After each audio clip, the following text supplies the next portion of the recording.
Hello everyone, welcome to संपूर्ण और मैं संदीप आप सभी लोगों का एक बार फिर से स्वागत करता हूं। आज हम लोग नासिक के कुछ और प्लेसेस को विजिट करेंगे और आज हम नासिक के उन प्लेसेस पर जा रहे हैं जहां पर काफी कम टूरिस्ट आते हैं। सबसे पहले हम जिस प्लेस पर आए हैं वो है दुगारवाड़ी वाटरफॉल। यह प्लेस त्र्यंबकेश्वर से लगभग 2 किलोमीटर की ही दूरी पर है और अभी हम लोग उसके एंट्री गेट के पास हैं और आसपास पेड़ पौधे काफी ज्यादा दिखाई दे रहे हैं। ये सामने से आने का रास्ता है। यहाँ हमने गाड़ी पार्क की है। वाटरफॉल तक जाने के लिए एक छोटा सा ट्रेल है जिसे पार करने के बाद वाटरफॉल तक पहुंचेंगे। एंट्री के लिए पर पर्सन 30 रुपये देना पड़ेगा और इसी के साथ हमारी ट्रेल शुरू हो चुकी है।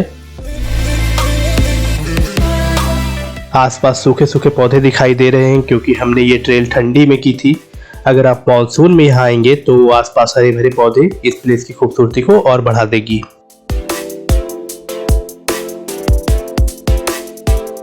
ये जगह भले ही त्र्यंबकेश्वर से 2 किलोमीटर की दूरी पर है, फिर भी यहाँ ना के बराबर लोग आए हुए हैं।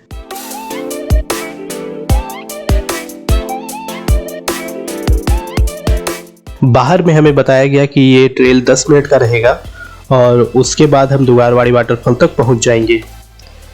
हम लोग चलते ही जा रहे हैं तो चलिए इस रास्ते को जल्दी जल्दी पार कर देते हैं।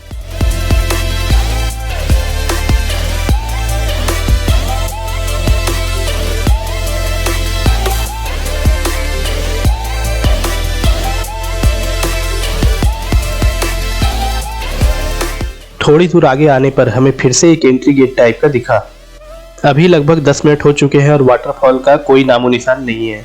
तो आइए एंट्री करते हैं और आगे बढ़ते हैं। अगर आप दुगारवाड़ी वाटरफॉल आना चाहते हैं तो रास्ता बहुत ही सिंपल है। बाहर वाले एंट्री गेट तक पहुंच जाइए जो आप गूगल मैप फॉलो करके बड़े आराम से पहुंच सकते हैं। उसके बाद पूरे रास्ते भर सिंगल लेन है तो बस उसे ही फॉलो करना है। दूसरे एंट्री गेट के बाद से दोनों तरफ हरे भरे पौधे हैं और रास्ता धीरे धीरे पतला होता जा रहा है। इस रास्ते में थोड़ा संभल कर चलना पड़ेगा। पेड़ पौधे को पकड़कर नहीं चले, कहीं भी कोई कीट पतंगा काट सकता है। बीच बीच में कांटे वाले पेड़ भी मिल सकते हैं तो थोड़ा संभल कर चलना ही अच्छा है।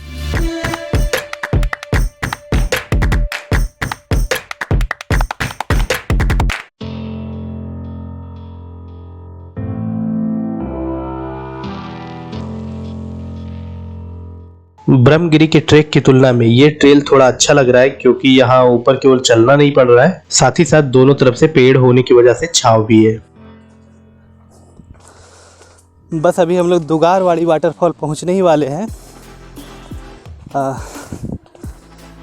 जहाँ पे हमें कार ड्रॉप की थी वहाँ से लगभग 10 मिनट का रास्ता है।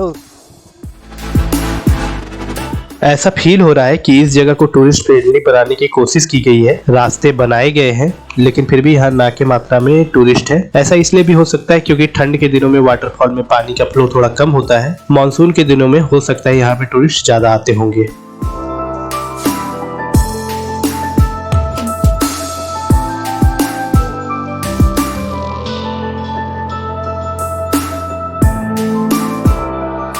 लगभग 20 मिनट हो चुका है, फिर भी अभी तक वाटरफॉल नहीं दिखाई दिया है, लेकिन रास्ता काफ़ी खूबसूरत था। वो कहते हैं ना कि डेस्टिनेशन से ज़्यादा मज़ा डेस्टिनेशन तक पहुंचने की जर्नी में है। तो ये छोटा सा ट्रेल काफ़ी खूबसूरत है। लगभग 30 मिनट लग जाएंगे आपको वाटरफॉल तक पहुंचने के लिए और अब हम लोग वाटरफॉल के पास पहुंच चुके हैं। इन खूबसूरत रास्तों से होते हुए हम पहुँच चुके हैं दुगारवाड़ी वाटरफॉल। अभी हम आपको दुगारवाड़ी वाटरफॉल दिखाएंगे, लेकिन पहले हम ये बता देना चाहते हैं कि अभी ये सर्दी का समय है जिसकी वजह से यहाँ पे पानी का फ्लो थोड़ा कम है। लेकिन अगर आप बरसात के समय में आते हैं तो यहाँ पे आपको ढेर सारा पानी का फ्लो देखने को मिलेगा। आप अभी सामने देख रहे हैं दुगारवाड़ी वाटरफॉल। अभी पानी का फ्लो बहुत ही कम है तो यहाँ मानसून में आना प्रेफर करें। वाटरफॉल का असली मज़ा तो पानी की आवाज़ सुनने में है, तो थोड़ी देर पानी की आवाज़ का मज़ा लेते हैं। बहुत अच्छा लग रहा है।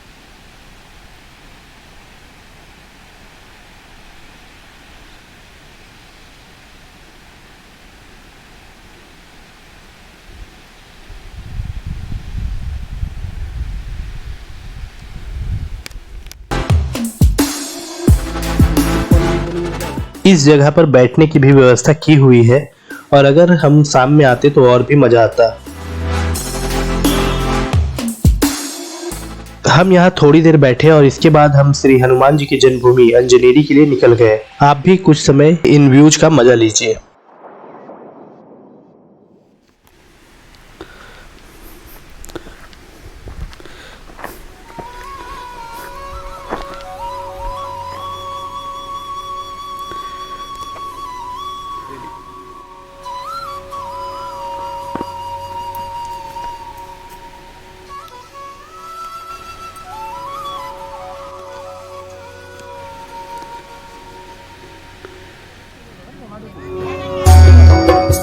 अंजनेरी पहाड़ के पहले हनुमान जी का एक मंदिर है जिसके पास अभी हम रुके हैं। इसमें हनुमान जी की एक बहुत बड़ी प्रतिमा है। चलिए पहले हम मंदिर के अंदर चलते हैं, उसके बाद हम लोग अंजनेरी पहाड़ की तरफ जाएंगे। अंजनेरी त्र्यंबकेश्वर से लगभग 9 किलोमीटर की दूरी पर है और अभी हम लोग मंदिर के अंदर जा रहे हैं। यहाँ पे थोड़ी भीड़ है। अभी आप हनुमान जी की एक काफी बड़ी बैठी हुई प्रतिमा को देख रहे हैं।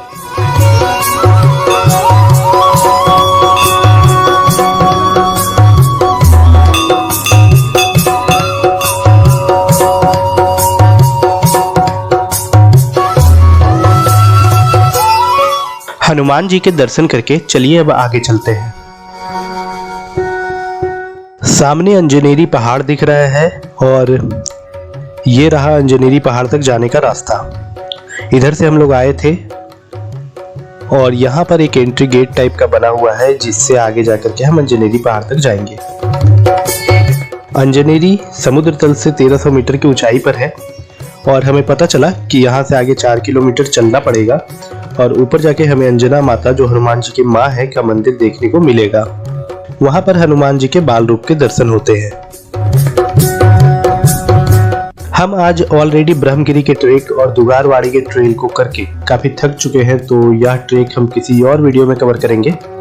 अभी हम थोड़ा ऊपर जाकर कुछ समय बैठने वाले हैं।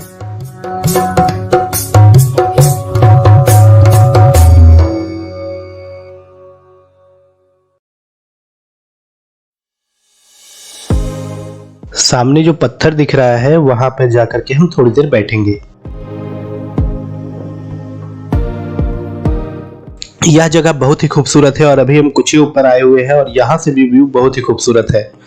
ऊपर का व्यू कैसा है इसके लिए हम डिस्क्रिप्शन में एक लिंक दे रहे हैं, आप उस वीडियो को देख सकते हैं।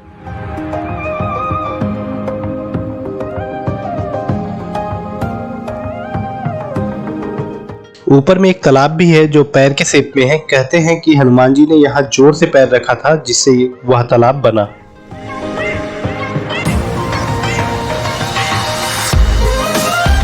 हम इस जगह पर आकर थोड़ी देर बैठे, लगभग आधा घंटा हम लोग यहाँ पे बैठे। यहाँ से ये व्यू देखिए कितने खूबसूरत है।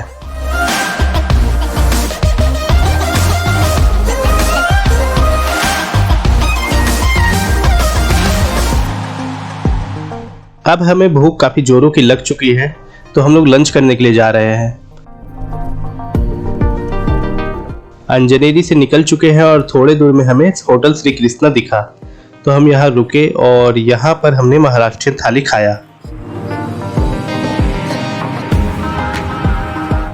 लंच करने के बाद हम पहुंचे शांति कृष्ण म्यूजियम, जो मुख्य रूप से हिस्ट्री और सिक्कों के लिए फेमस है। इसे कॉइन म्यूजियम के नाम से भी जाना जाता है। यह म्यूजियम सुबह 10 बजे से शाम 5 बजे तक खुला रहता है।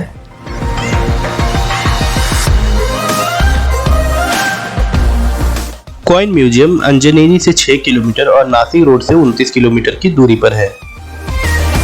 चलिए म्यूजियम के अंदर चलते हैं। यहाँ पर आपको एंट्री करने के लिए पर पर्सन 70 रुपये का एंट्री फी देना पड़ेगा।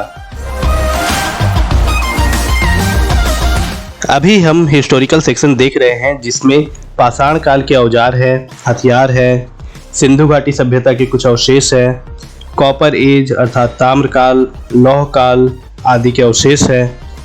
अभी टेराकोटा देख रहे हैं। अब यहाँ की स्पेशलिटी सिक्कों के सेक्शन में चलते हैं जहाँ आपको सिक्कों से संबंधित ढेर सारी जानकारी मिलेंगी। सिक्कों के प्रचलन के पहले लोग बीड्स, क्रेन्स आदि का उपयोग ट्रांजैक्शन के लिए करते थे। भारत के सबसे प्राचीन सिक्के आहत तकनीक अर्थात पंच्ड मार्क से बनाए गए थे।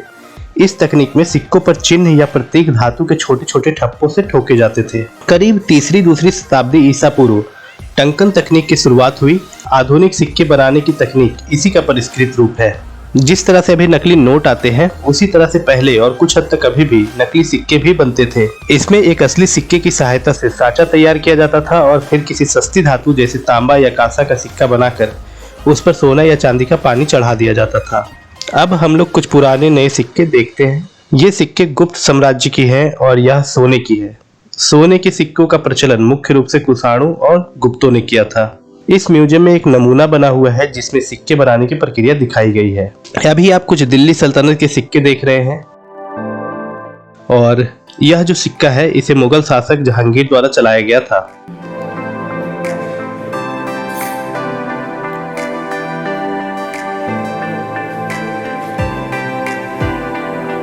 और अब हम लोग मुगलों के बाद चलाए गए सिक्कों को देख रहे हैं।